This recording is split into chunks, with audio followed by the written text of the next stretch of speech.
vamos a ver algo que tiene mucha relación con el propósito con que Dios nos ha creado. Si preguntamos a cualquier persona, bueno, que no conoce al Señor, ¿no? Si hacemos una encuesta en los parques, en las calles, le preguntamos a las personas, ¿usted qué piensa? ¿Cuál es el objetivo de su vida? ¿Cuál es la meta final de su vida? Y ellos lo que van a contestar es, muy posiblemente lo que dirán es la felicidad. Eso es lo que yo quiero conseguir en mi vida, ser feliz. La felicidad es mi objetivo. Otros van a decir, ya no hablando de mí mismo, mi felicidad, lo que van a decir es la felicidad de mis hijos, el éxito de mis hijos, que lleguen a tener una vida recta y exitosa. Eso es la meta de mi vida. Bueno, otros dirán de manera parecida, ¿no? Yo quiero realizarme plenamente en mi vida, ser una persona plena y feliz, llegar a lo máximo del éxito en mi vida. Otras respuestas serán muy similares a estas, ¿no? Pero la palabra que mucho circula sobre todo en la televisión, es esta palabra lograr la felicidad. Eso, muchos van a pensar que eso es la meta de la vida, ser feliz. Bueno, y entonces siempre tenemos que volver a preguntar, ¿y Dios qué dice, no? Eso dice el hombre, lograr la felicidad, o en todo caso la felicidad de mis hijos, ya no tan egoístamente para mí, pero para mi familia y para mis hijos. Pero ¿qué dice Dios sobre la meta de la vida? Y la meta que Dios tiene para la vida es algo que las personas incrédulas jamás van a entenderlo. Lo que Dios dice es que ninguno de nosotros vive para sí y ninguno muere para sí. Pues si vivimos, para el Señor vivimos. Y si morimos, para el Señor morimos. Sea pues que vivamos o que muramos, del Señor somos. Vivimos para Él, no para nosotros. Esa es la manera como Dios nos ha creado, en una relación profunda con Dios. Nuestra vida es Él. Cristo Jesús es nuestra vida. Él es el blanco de nuestra vida, como dice, ¿no? En su palabra. A Él apuntamos, de Él vivimos, a Él le amamos. Expresado también de otra manera desde el Antiguo Testamento, ¿no? Amarás al Señor tu Dios con todo tu corazón y con toda tu alma y con toda tu mente y con todas tus fuerzas. Pero no termina ahí, sigue diciendo, y a tu prójimo, amarás a tu prójimo como a ti mismo. Yo también estoy incluido, como dicen algunos, la autoestima, el amor a mí mismo. Sí, también Dios dice que también me debo amar a mí mismo, pero no en primer lugar, ni siquiera en segundo lugar. Yo estoy en tercer lugar. Amarás a Dios en primer lugar, en segundo lugar a tu prójimo y en tercer lugar a ti mismo. Dios sabe el lugar de cada persona en nuestra vida. Y el que está primero en mi vida no soy yo, es Dios. Y segundo lugar, mi prójimo. Y yo también debo amarme porque también estoy incluido en el mandamiento de Dios. Pero yo no estoy en el primer lugar. Amarme a mí mismo es en el tercer lugar, recién. Dios sabe cómo nos ha creado y Dios sabe para qué nos ha creado. No para la felicidad, no, ni siquiera para la felicidad o el éxito de mis hijos. Pues si vivimos, para el Señor vivimos. Y si morimos, para el Señor morimos. Lo que estoy citando está en el libro de Romanos, ¿no? Sea pues que vivamos o que muramos, del Señor somos. Esto es algo parecido a la manera como el Señor Jesús tiene su relación con el Padre, Dios el Hijo, Cristo Jesús, su relación con el Padre. Y en el libro de Juan al inicio dice, a Dios nadie le vio jamás, es decir, al Padre, ¿no? El unigénito Hijo, Cristo Jesús, el unigénito Hijo que está en el seno del Padre, Él le ha dado a conocer. Allí nos dice algo que Cristo vive en el seno del Padre, en el corazón del Padre. Allí vive el Señor Jesús. La unión tan grande entre Cristo Jesús y su Padre, Dios el Padre, es así. El unigénito Hijo que está en el seno del Padre. Es decir, Cristo siempre está en el corazón de Dios. Son dos personas diferentes y también el Espíritu Santo también es otra persona diferente, ¿no? Y no son tres dioses, es un solo Dios. Y eso es algo que no queremos darle explicación porque no le vamos a encontrar explicación. Eso es algo divino, más allá del entendimiento nuestro, ¿no? Tres personas diferentes, el Padre y Dios el Hijo y Dios el Espíritu Santo, pero no son tres dioses, es uno solo, un solo Dios. Y el Señor Jesús, siendo diferente del Padre, dice la Biblia, ahí acabamos de ver, ¿no? El unigénito Hijo que está en el seno del Padre. Es decir, Él vive siempre, el Señor Jesús, Él vive, Él mora en el corazón del Padre. Y por eso, igual, de manera semejante, es nuestra relación con Dios. Vivir en Él, vivir para Él, morir para Él. Ahora, cada cosa tiene su lugar, ¿no? Primero es Dios, en segundo lugar es mi prójimo. Y ahí está. Mi prójimo es mi familia, primeramente, y es mi esposa, y son mis hijos, por los cuales yo me sacrificaré. Claro, tiene su lugar, claro que sí. Mi familia, y que yo sufra y dé todo por mi familia, sí, tiene su lugar. Pero primero que mi familia está Dios. Y eso el mundo nunca lo va a entender. Nunca lo va a entender. Ahora, en relación a esto, entonces, que la vida de nosotros como creyentes, como hijos de Dios, no se centraliza en primer lugar en mí mismo. Y eso es algo que ha llegado a ser como una mentira en realidad. Hay ciertos predicadores que si uno busca en internet, muchas predicaciones falsas encuentra uno en internet. Hay de todo, desde lo más falso hasta lo verdadero, ¿no? Hay de todo. Tenga cuidado usted, hermano, a quien escucha. Tenga cuidado de quien aprende en internet. No escuche a cualquier predicador. Cerciórese qué es lo que enseña. Bueno, en los medios cristianos modernos circula mucho la idea de que Dios tiene todo preparado para el éxito del hombre y que el propósito de la vida nuestra es llegar al éxito.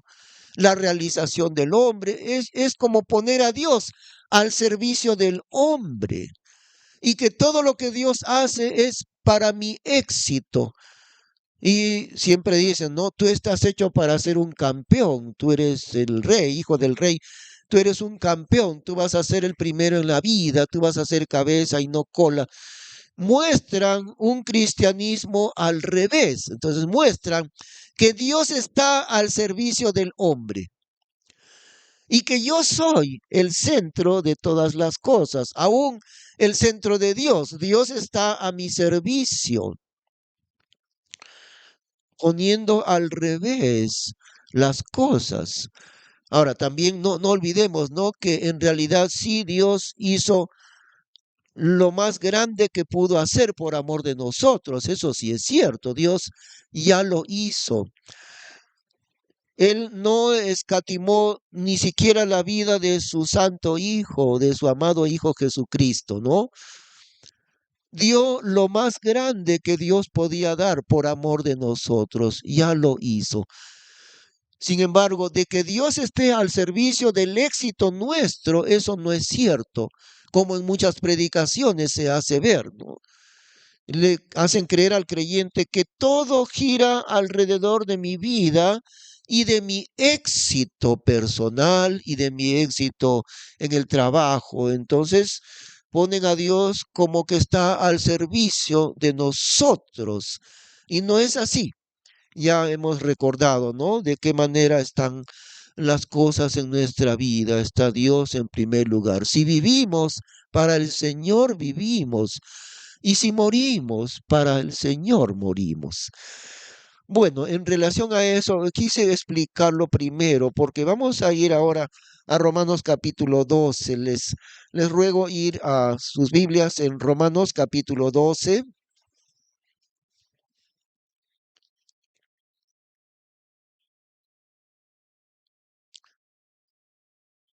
Nuestros cuerpos en sacrificio vivo, de eso vamos a hablar en esta mañana. Nuestros cuerpos en sacrificio vivo. Romanos capítulo 12, en los versículos 1 y 2. Muy bien, leemos entonces, ¿no? Así que, hermanos, os ruego por las misericordias de Dios, que presentéis vuestros cuerpos en sacrificio vivo, santo, agradable a Dios, que es vuestro culto racional. En el tiempo del Antiguo Testamento eran presentados muchos sacrificios a Dios cada día, pero señalando solamente al Cordero de Dios que vendría en el futuro, a Cristo Jesús. Todos esos sacrificios de animales eran una señal de Cristo Jesús, señalaban al Señor Jesús, el Cordero de Dios, el Cordero verdadero, ¿no? Por eso cuando Juan el Bautista proclama, viene el Salvador, viene detrás de mí, el Mesías, el Salvador viene. Y el día que Jesús llegó y se presentó, Juan el Bautista dijo, he aquí el Cordero de Dios que quita el pecado del mundo. Miles y miles de veces eran sacrificados los animales en el templo de Dios en Jerusalén.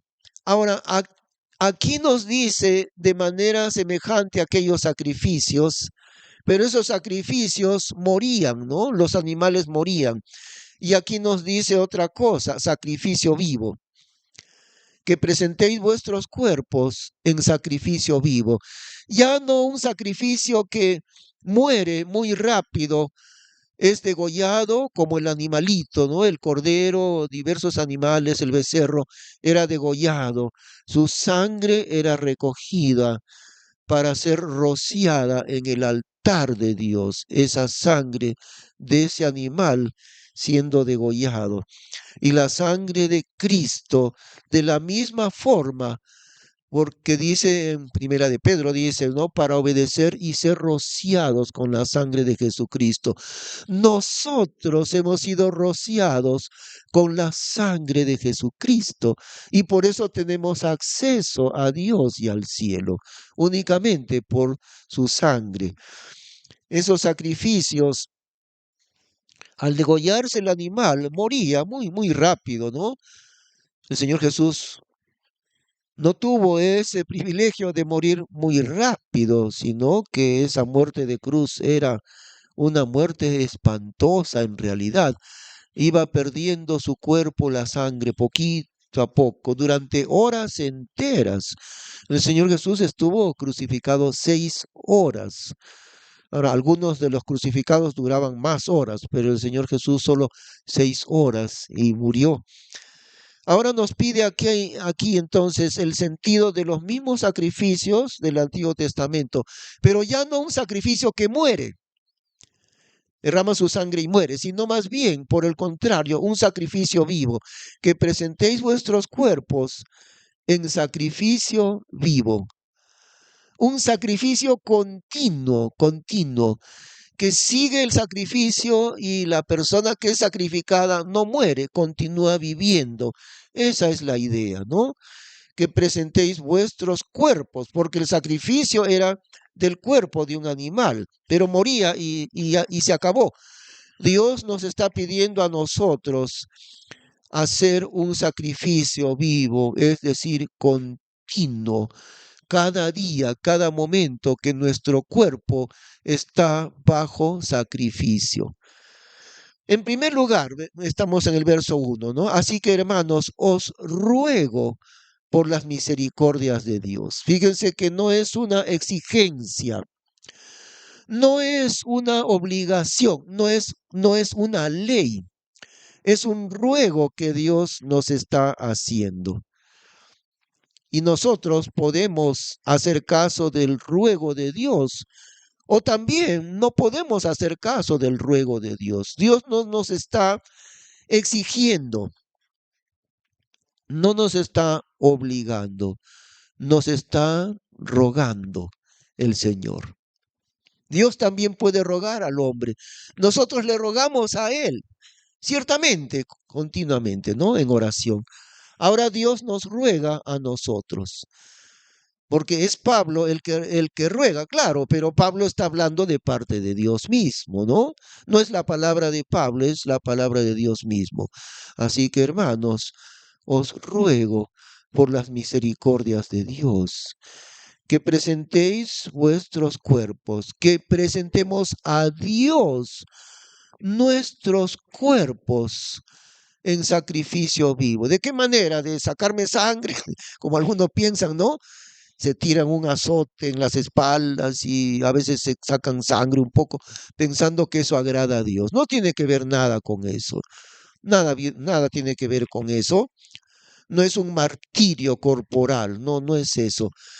Es entregarle al Señor mi cuerpo, pero de manera sacrificada. Y ahora vamos a explicar de qué manera práctica lo vamos a hacer. En sacrificio vivo, santo, agradable a Dios, que es vuestro culto racional. Una de las cosas, por ejemplo, que Pablo mismo experimentó, su cuerpo en sacrificio. Pablo podía haberse casado. Y él menciona en cierta vez, yo también tengo derecho a tener una esposa, así como Pedro, como el apóstol Pedro. Yo también podría casarme. Pero él había renunciado a tener una esposa, a tener una familia. Él había renunciado a esa felicidad de tener esposa e hijos por amor a Dios. Nunca hubiera podido hacer semejante tarea misionera yendo por tantos lugares en una tremendos sufrimientos que tuvo que tener. No hubiera podido de ninguna manera llevar una familia, ni la esposa ni los hijos, ¿no? Porque llevó Pablo una vida completamente de sacrificio en el trabajo misionero. Entonces él sabía eso, así que él renunció a tener esposa y a tener hijos, aunque hubiera podido casarse. No, no hubiera sido malo, él se hubiera podido casar, pero él había renunciado a eso. Ese es un ejemplo del sacrificio para Dios, que no todos están llamados a eso, ¿no? La Biblia misma lo dice, el Señor Jesús lo dice. Esto de no tener esposa para consagrarse a Dios no es para todos porque no todos pueden. No pueden todos soportar estar solos. Solamente aquellos a que Dios les ha dado ese don de continencia. Pero ese es un ejemplo de sacrificio vivo. Y ahora vamos a mencionar, hermanos, sacrificio vivo que nosotros podemos hacer. En primer lugar, para nosotros como iglesia aquí en este lugar que Dios nos ha puesto, todavía es poco el sacrificio que nosotros estamos haciendo.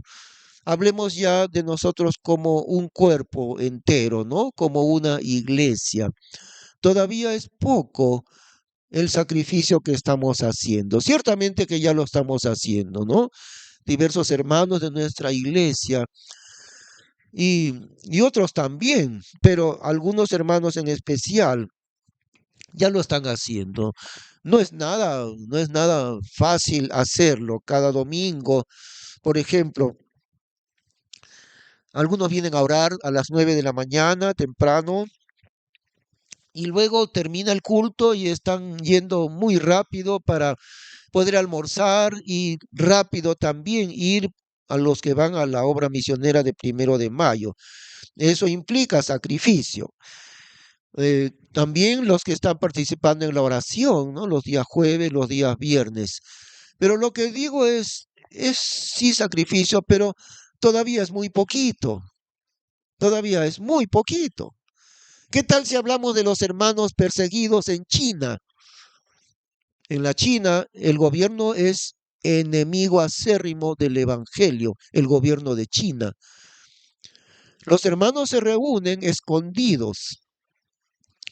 Ahora, el gobierno mantiene algunas iglesias en ciudades grandes para que los turistas digan, ah, sí, hay libertad de culto, y les dejan hacer culto en algunos lugares, no más como apariencia de libertad de culto, pero no es así. El gobierno de China es enemigo del Evangelio. Millones de creyentes en China se reúnen a escondidas. A veces se reúnen en cuevas, lejos de que nadie les descubra. Se reúnen en edificios abandonados o van cambiando de lugar para que el gobierno no los encuentre. Y el mejor horario de los cultos en la iglesia de China es a las 2 de la mañana, 1 o 2 de la mañana. La misma hora que los ladrones actúan, ¿no? Creo que es a las 3 de la mañana el horario de los ladrones, porque a las 3 de la mañana casi todos están bien dormidos, entre 3 y 5 de la mañana. Entonces, el mejor horario de culto para los hermanos en China es a las 2 o 3 de la mañana. Y a veces hacen su culto desde 1 de la mañana hasta 5 de la mañana. Ese es su horario de culto. ¿Vendría usted, hermano, a congregarse de 1 a 5 de la mañana? ¿Vendría usted acá? ¿Sí? Sí. Eso se llama sacrificio. Nosotros aún no hemos hecho ese sacrificio. Pero yo sí quisiera mencionar el sacrificio de oración, que como digo, es muy poquito todavía lo que hacemos nosotros. Pero uno de los poquititos de sacrificio que estamos impulsando a hacer entre nosotros es este. No creo que sea gran sacrificio, pero aunque sea un poquito de lo que dice aquí, que presentéis vuestros cuerpos en sacrificio vivo, santo, agradable a Dios, que es vuestro culto racional. Demanda disciplina y la disciplina sí es sacrificio. La disciplina sí es sacrificio, aunque sea poco. Una de las cosas que vamos a hacer, a comenzar a hacer es esto, hermanos. ¿Se acuerdan que ya estuve mencionando, no? Las parejas de oración. Y desde hoy día mismo, busque usted su pareja de oración. Si usted es un varón, busque otro varón. Si usted es una dama, busque otra hermana. Parejas de oración, solamente dos, nada más. Y póngase de acuerdo en qué horario cada semana van a orar. Entonces, si usted se puso de acuerdo los lunes a las 10 de la noche, muy bien. Todos los lunes a las 10 de la noche, usted le llama por teléfono al otro hermano y media hora, más o menos media hora es suficiente. Usted ora primero y el otro hermano con usted, ¿no? Y luego le toca orar al otro hermano y él ora. 15 minutos, 15 minutos, ¿ve? Algo tan sencillo, parejas de oración. No necesita venir aquí, no necesita gastar pasaje. La mayor parte tienen su celular con un pago mensual, que no es mucho. Entonces, todos lo pueden hacer. Aún los que tienen celular que le llaman chanchito, aún, porque el celular chanchito, aunque no tenga WhatsApp, pero todavía se puede hablar por teléfono, de todas maneras, ¿no? Entonces, ese pequeñito sacrificio queremos animarles a todos ustedes, hermanos. El próximo domingo vamos a traer aquí un cuadro bastante grande donde usted va a comenzar a llenar sus nombres, ¿ya? Entonces, parejas de oración, algo tan sencillo. Media hora cada semana, parejas de oración. Busque su yunta de oración. Como digo, varón con varones y mujeres con mujeres, ¿ok? Pero usted no va a decir cualquier horario. Ustedes dos escojan en qué horario. Y aquí vamos a llenar un cuadro con las parejas de oración todos los días, ¿no? Ojalá cubramos todos los días de la semana una cadena de oración. No importa a qué hora, ustedes deciden a qué hora lo pueden hacer, ¿ok? Ahora, no vale entre esposos, ¿ah? Eso no vale, porque si no, entonces el hermano Beto con su esposa Zoila está media hora, pero no, así no, así no, entre esposos no. Entonces, el hermano Luis Capristán va a tener otro hermano en Cristo para orar y la hermana Olinda buscará otra hermana para orar por teléfono. No a la hora en que usted está ocupado, sino cuando ya está tranquilo, o si no a las 5 de la mañana, perfecto. A las 5 de la mañana del día martes, todos los martes a las 5 de la mañana, usted le llama y los dos oran con toda tranquilidad, sin apuro, sin el sin los trajines del momento, ¿no? O si no, a las 10 de la noche. Eso ustedes escogen su propio horario, ¿ya? Parejas de oración. Como muchos son flojos para ir a la oración del jueves y son flojos para ir a la oración del viernes, bueno, no importa, aún con su flojera lo van a hacer desde su casa, ¿ok? Y aún los que están lejos, ¿ah? Por ejemplo, nuestro hermano eh, José Carlos Sáenz, el hermano y su esposa, ellos viven en Matucana. Miren, desde Matucana vienen aquí al culto. Pero ve, ellos con su esposa, con tu esposa no puedes orar, José Carlos. Y no, de repente conmigo, por ejemplo, ¿no? Y nos llamamos y tú en Matucana, yo acá en Chosica, y por teléfono oramos media hora cada semana, ¿ok? ¿Ve? Ahora, si desean, pueden hacerlo 2 veces a la semana, ¿ah? No hay problema, pero mínimo una vez a la semana. ¿Está bien? Entonces, eso vamos a hacer, hermanos. ¿Cómo sería si nosotros aprendemos a orar con tal intensidad? Dios va a transformar nuestras vidas personales, nuestra vida familiar y nuestra vida como iglesia. Dios va a comenzar a hacer cosas extraordinarias por medio de la oración. Así que hoy día mismo, no se olvide, hoy día mismo, busque a su amigo o a su amiga y diga, nosotros vamos a hacer una pareja de oración, ¿ok? Y vamos a ir anotando quiénes serán. El próximo domingo vamos a traer un cuadro grande. En realidad vamos a poner una gigantografía y ahí vamos a pegar el horario de cada pareja de oración, ¿ya? Muy bien, entonces de esa manera vamos a comenzar a hacer. Otro de los aspectos prácticos que quisiéramos hacer, hermanos, escuchen bien, fíjense. Durante los meses de la pandemia, teniendo un poquito más de tiempo, todo el mundo estaba encerrado en la casa, ¿no? Pero teniendo un poquito más de tiempo, Dios me guió a escribir este librito que algunos lo conocen, se llama Sangre en las manos, el gran llamado de Operación Elías. Y esto lo habíamos dejado por un tiempo de hacer, pero no para que desaparezca, sino esperando un poquito más el tiempo propicio, el tiempo de Dios. Ustedes recuerdan, muchos de ustedes hemos participado, ¿no? En la oración en el parque, más o menos como un año hemos estado yendo a orar ahí los domingos temprano en la mañana. Y lo que quisiéramos volver a tomar, a retomar esos momentos de oración. Y ahora, si estoy hablando de sacrificio vivo, ¿por qué? Porque, por ejemplo, el día domingo Bueno, muchos de los que no conocen a Cristo, para ellos el domingo es un día simplemente de descansar, de no hacer nada. Dormir hasta las 11 del día y luego nos vamos a almorzar juntos y luego vamos a pasear. Es decir, el domingo es para no hacer nada. Estamos muy cansados, el domingo descansamos. Para el Hijo de Dios, ¿qué es el día domingo? En realidad yo le llamaría un día de sacrificio. Y eso sí, ya lo están haciendo varios hermanos porque estamos aquí a las 9 de la mañana, aunque son poquitos, pero venimos a orar 9 de la mañana antes del culto.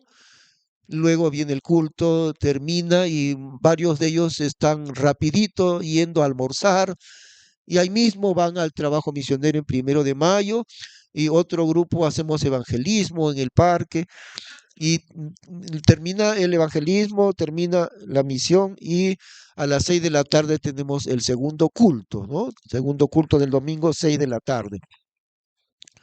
Y termina más o menos a las 7:15.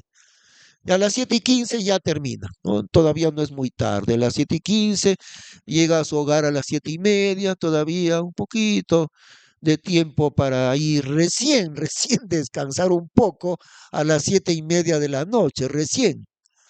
Pero eso es exactamente de lo que estamos hablando.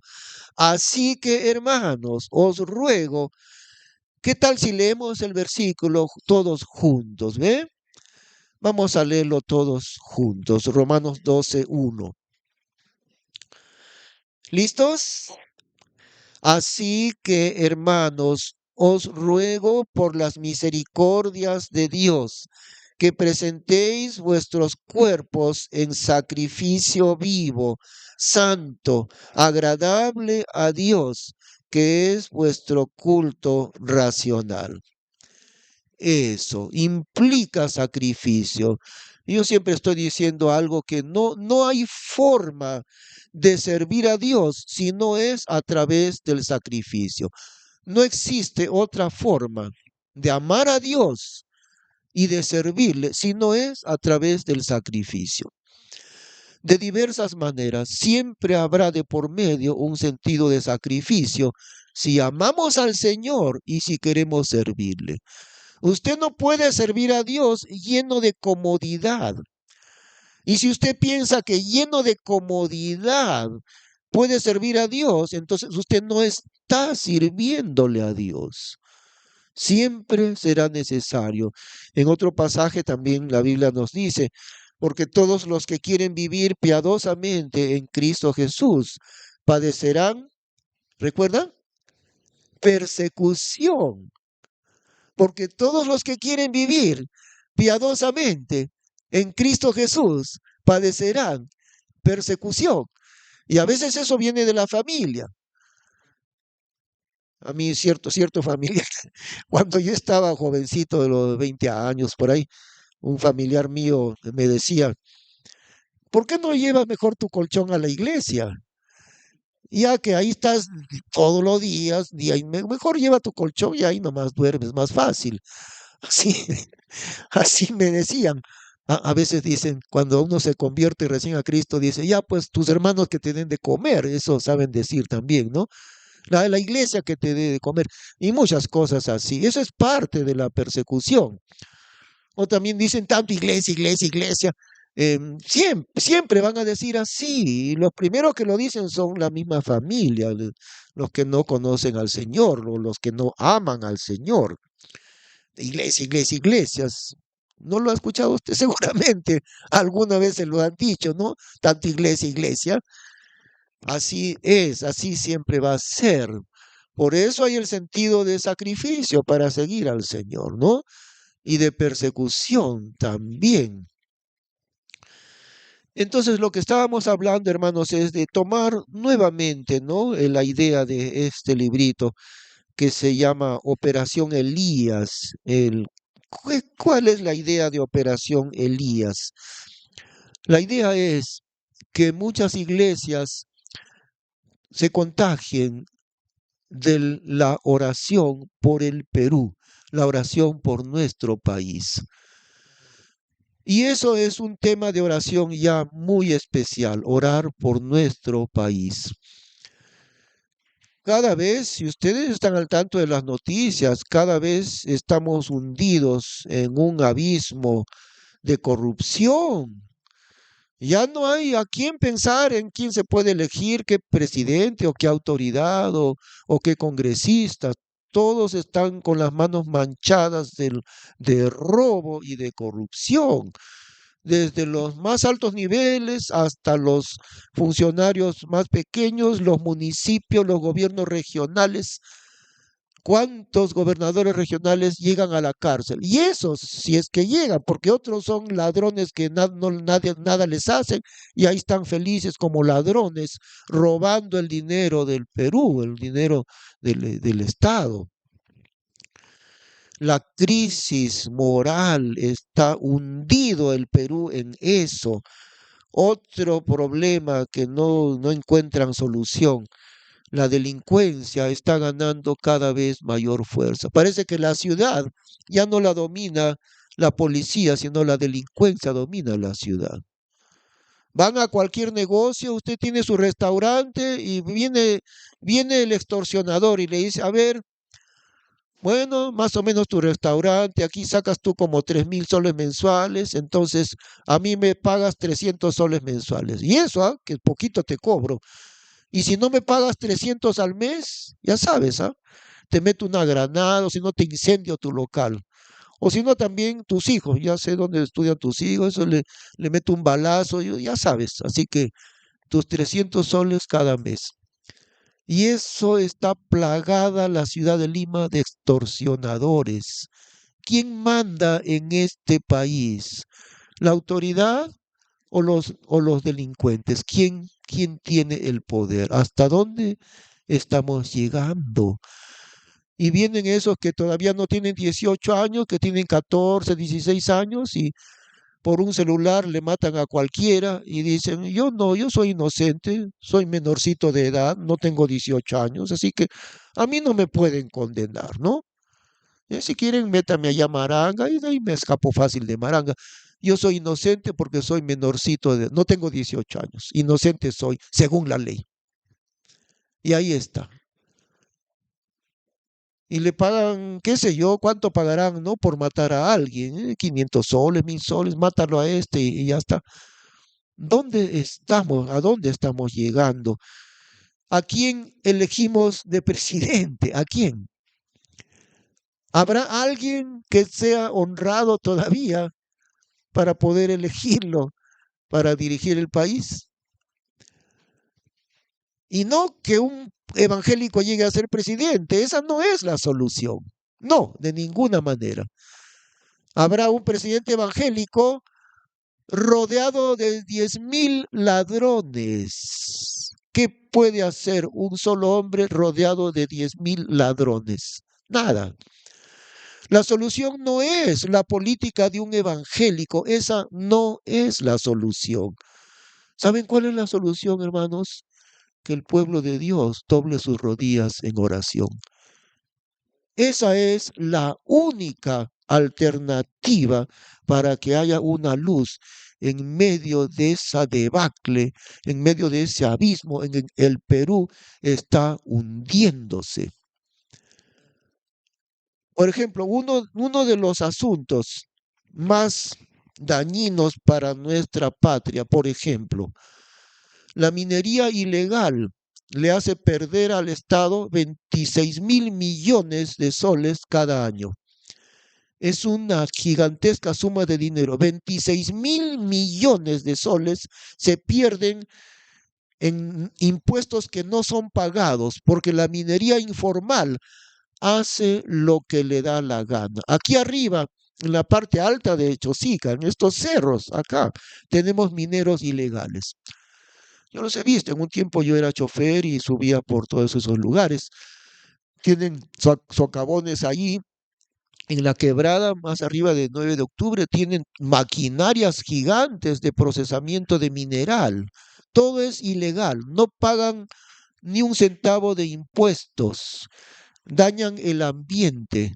y venden el oro que sacan de ahí, los metales lo venden ilegalmente sin dar un sol de impuesto como debería ser. Los gobiernos sucesivos, hace ya como 20 o 25 años atrás, cada vez dicen, vamos a formalizar la minería ilegal y nunca lo hacen, ¿no? Nunca lo hacen. ¿Por qué? Porque les pagan para que les permitan seguir con ese robo de la minería ilegal. Todo está plagado de corrupción. ¿Quién va a dar al menos un respiro en medio de esa situación? Ahora, la oración que podemos hacer no es tanto por esos asuntos económicos, ni siquiera por asuntos de que el país se pueda encaminar en la ley. No es tanto eso, sí también, pero lo que más podemos orar por nuestro país es que Dios abra la puerta de la evangelización en nuestro país. Y la verdad, cuando nosotros oramos así, yo siento un poco de temor, hermanos, porque Dios puede contestar nuestra oración. En El Salvador, un país que en los años 80 estuvo en guerra civil en El Salvador. ¿Saben cuál fue el crecimiento más grande del Evangelio en El Salvador? En la guerra civil. La gente matándose en las calles, ¿no? El comunismo contra el gobierno, guerra civil, varios años en El Salvador. Y esos años fueron los años de mayor crecimiento evangelístico en El Salvador. Yo no dudo que debemos orar por el Perú, y lo vamos a hacer. Eso es lo que estoy incentivando ahorita, pero me da un poco de miedo. En el año 1746 hubo un terremoto terrible acá en Lima, tal vez en gran parte de la costa peruana, ¿no? 1746 no había registros estadísticos, pero sí se conserva lo que sucedió. Hubo un enorme terremoto. En Lima murieron, creo, la tercera parte de Lima, algo así, pero en el Callao murió toda la población, menos 300 personas quedaron vivos y todo el resto del Callao murieron. Después del terremoto, al rato vino un tsunami. El mar se salió hasta lo que es hoy en día la avenida La Marina, hasta ahí salió el mar. Varios kilómetros se salió el mar en todo el Callao y murieron la gente, todos los del Callao, excepto creo 300 personas. Un ancla de uno de los barcos apareció ahí por la avenida La Marina. Si usted visita la fortaleza del Real Felipe en el Callao, hay un ancla bien oxidada. Esa ancla la encontraron por la avenida La Marina. El tsunami se lo llevó de la orilla del mar hasta la avenida La Marina. Pues eso justamente está diciendo el Instituto Sismológico del Perú, que eso se puede repetir en cualquier momento. ¿Qué va a pasar si hay un terremoto así en Lima? Lima tiene más de 10 millones de habitantes. ¿Cuántos millones de personas van a morir en Lima? Eso es lo que me da miedo, que Dios puede contestar con un terremoto enorme. ¿Para qué? Para que en medio de esta desgracia, de esta tragedia, miles y miles de personas acudan a buscar la salvación en Cristo. Porque parece que el hombre solamente responde cuando hay una tragedia. Por eso menciono lo del Salvador, guerra civil en las calles de las grandes ciudades del Salvador. Muerte en las calles todos los días, guerra civil. Y en medio de eso, según nos han contado algunos pastores, uno se ponía a predicar, un pastor en el parque, y en ese momento 20 o 30 personas decían, yo quiero aceptar a Cristo, yo quiero que Cristo sea mi Salvador. No una persona, sino 20, 30 o más. En la primera predicación del Evangelio en un parque.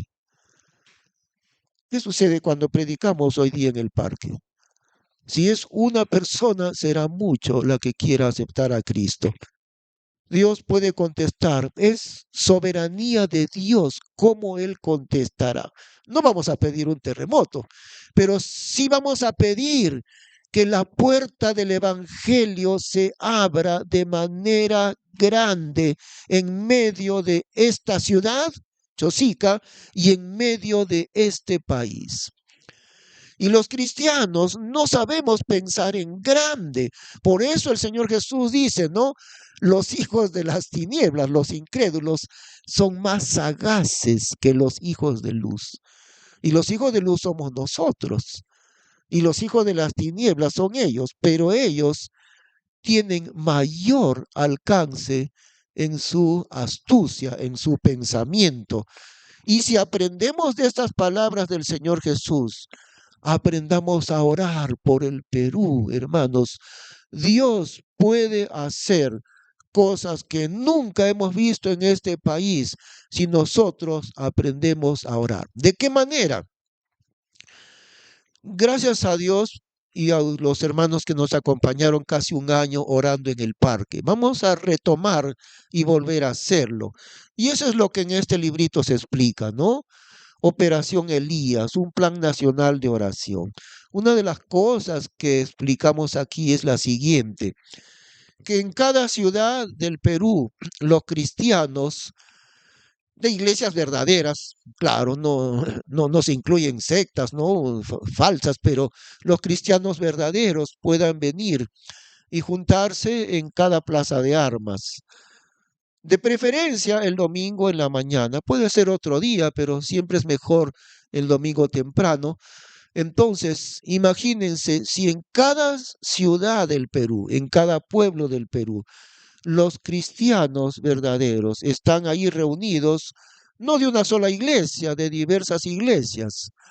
Si los creyentes se reúnen ahí en la plaza de armas para orar por el Perú, eh,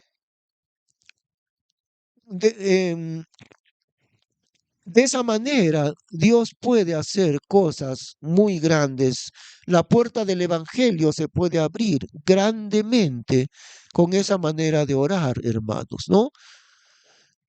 Entonces, queremos retomar esa misma idea, la que ya hemos hecho durante un año, pero es momento, parece, Dios nos está impulsando a hacerlo otra vez. Y por eso menciona el sacrificio, que la verdad, si mencionamos sacrificio, la verdad que es un sacrificio chiquito todavía. Un sacrificio, pero chiquito. ¿Cómo sería si hacemos verdaderamente un sacrificio, no? Pero empecemos por ahí, por lo menos empecemos por ahí, por un sacrificio pequeño, porque nuestra idea es la siguiente: ir a las 8 de la mañana ahí a la Plaza de Armas. Ahora, ¿por qué la Plaza de Armas? ¿Por qué no la iglesia?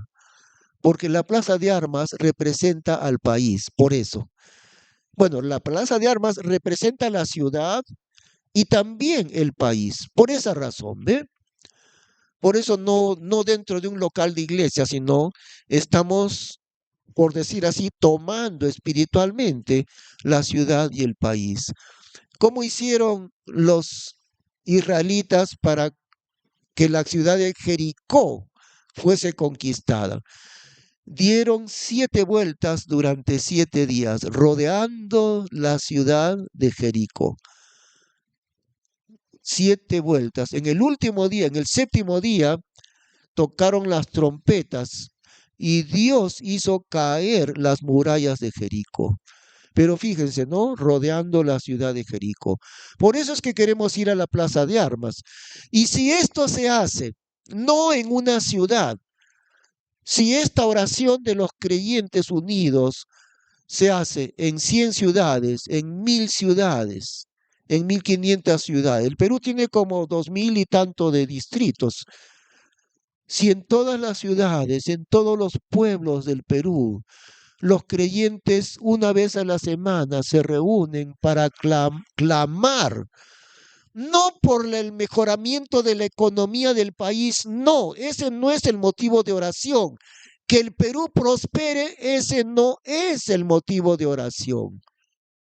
sino que Dios abra la puerta de su evangelio para muchas personas, para la salvación en Cristo. Ese es el motivo de oración, no la prosperidad del país, sino la salvación de millones de personas.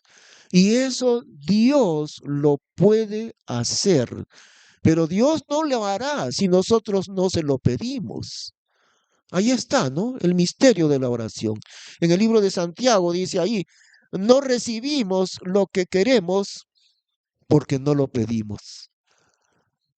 ¿Por qué no lo recibimos de Dios? Sencillamente porque no lo pedimos, nada más. Porque si lo pidiéramos, Dios nos otorgaría lo que le estamos pidiendo. ¿Qué gran sacrificio puede ser? Un, un sacrificio diminuto en realidad. Si nos disciplinamos para ir los domingos a las 8 de la mañana en el Parque Central de Chosica. Ojalá que todavía esté ahí desocupado a esa hora la rotonda donde anteriormente orábamos, ¿no? A las 8 de la mañana el domingo, cada domingo. ¿Por qué a las 8? Porque a las 9 también venimos aquí a orar. Ya no por el Perú, sino por la iglesia. A las 9 ya lo estamos haciendo, si bien es cierto que son poquitos, pero lo hacemos. Entonces a las 8 de la mañana oramos por nuestro país en el parque. A las 9 de la mañana aquí oramos por los motivos de la iglesia. Y a las 10 comienza el culto. Será un enorme sacrificio levantarse bien temprano el domingo.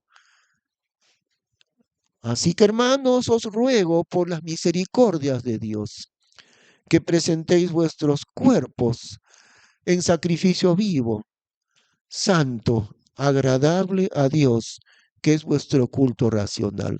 El próximo domingo vamos a tener un cuadro grande.